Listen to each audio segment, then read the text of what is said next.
another Inside Music Row. Today we'll hit up a #1 party with Keith Urban. We'll also check out a music video shoot on location in Nashville. Finally, we'll visit with a Canadian artist who is following her dreams right here in Music City. All this and more coming up Inside Music Row.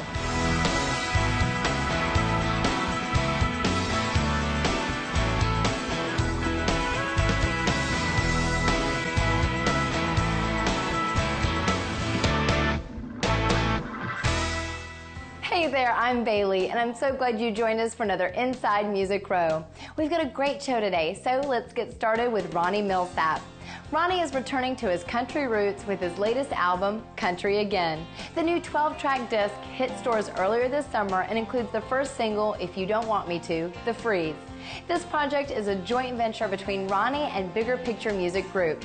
He's already had over 40 #1 hits, and he's still looking for one more.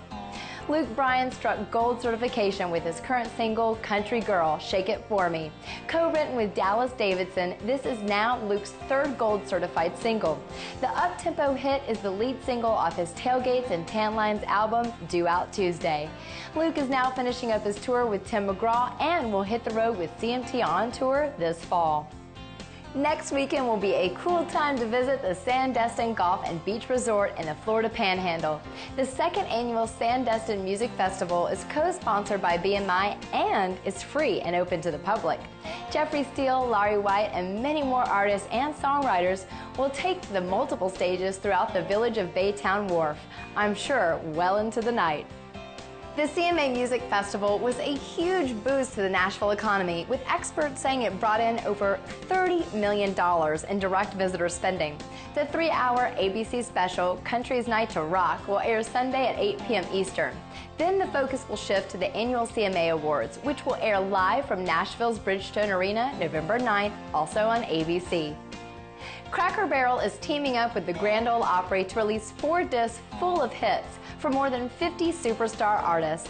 The project includes live and studio performances from Grand Ole Opry members from the 1950s to the 2000s.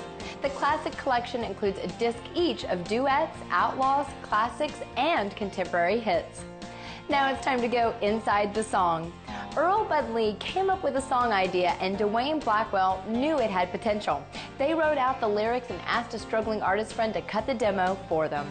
Right about the time of that demo, the artist signed to Capitol Records and made that song the first single off his second album, No Fences. Here is Earl as he talks about how the hit, Friends in Low Places, got started. That was a champagne brunch. Champagne brunch, making some hot sauce for the chicken tenders. No. And yeah, at O'Charlie's, and about 2 bottles into the champagne. Blame it all on my roots. I showed up in boots and ruined your black tie of hair, jumped out, and Dwayne and I just passed the napkin back and forth, and that was another. That one was actually took about 38 years and 20 minutes.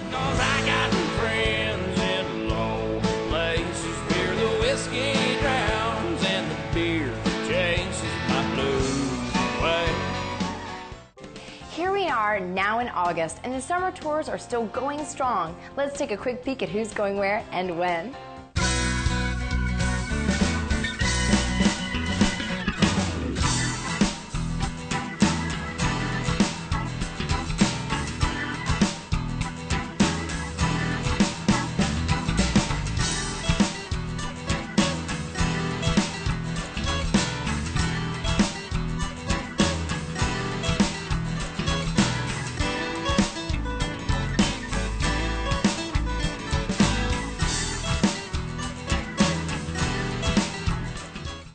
We have to take a quick little break, but we've got some incredible new music up for grabs.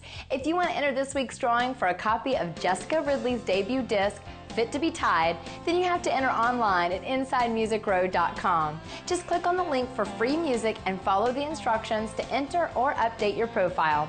We're heading over to a #1 party with Keith Urban next, so don't go away. We'll be back in a sliver.